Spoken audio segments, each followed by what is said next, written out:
Today, we are telling the story of one of the most powerful kingdoms in pre-colonial Igboland and today, the third largest local government in Abia State. This is the story of Arochukwu. We're not starting from when the town became powerful, when they began to call themselves Arochukwu. We are starting from the very beginning, from how it even came to exist. Because Arochukwu did not just appear, it was built step by step.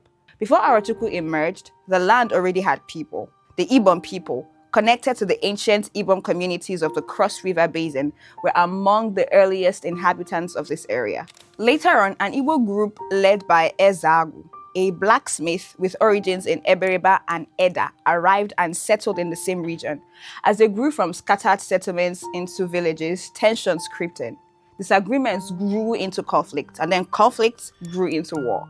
Some accounts say it reached a point where neither side could clearly win, and so to break the stalemate, the Ezago clan sought external help. They invited a powerful priest from Eda named Nachi, and he did not come alone. He came with Akba warriors, a group of mercenaries led by Osim and Akoma Nubi from east of the Cross River. Now, this alliance changed everything. With their help, the original Ibom inhabitants were defeated and pushed across the river. From that victory, 19 settlements were established and their leader, Akoma, became the first Ezaro. After him, leadership passed to Oke Nachi, the son of Nachi, and that dynasty has produced every Ezaro to this day. Different versions exist about the details, but historians consistently agree on the key elements.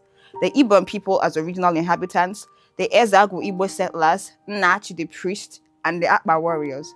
That is the foundation of Arochukwu. But as we know, the story did not end there, because Arochukwu went on to grow from one of the youngest kingdoms in Igboland to one of the most powerful, with its network of influence spread throughout Igboland across the entire Niger Delta and even as far north as southern Igala and up to Cameroon. So how did they accomplish this? Not mainly through conquest, but by belief. At the center of that belief was Ibini Ukpabi, a powerful oracle believed to have been brought by the previous occupants of the area. Under the Aro, Ibini Ukpabi, known to Europeans as Long Juju, grew into not merely a shrine, but the oracle of Chukwu and a kind of supreme court. When disputes became too serious for village elders to resolve, land conflicts, broken oaths, grave accusations, people traveled to Arochukwu. Its judgments were considered final. There was no appeal, no reversal. That belief gave Arochukwu something more powerful than armies.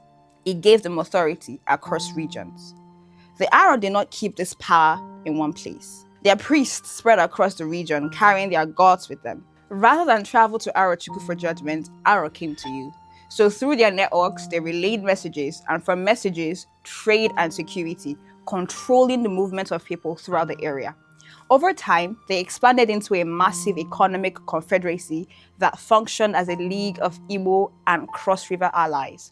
Now, their influence saturated the West Delta, the entire eastern region of Nigeria, and then southern Igala. The Aro trading monopolies and settlements extended into parts of present-day Cameroon, Gabon, and Equatorial Guinea.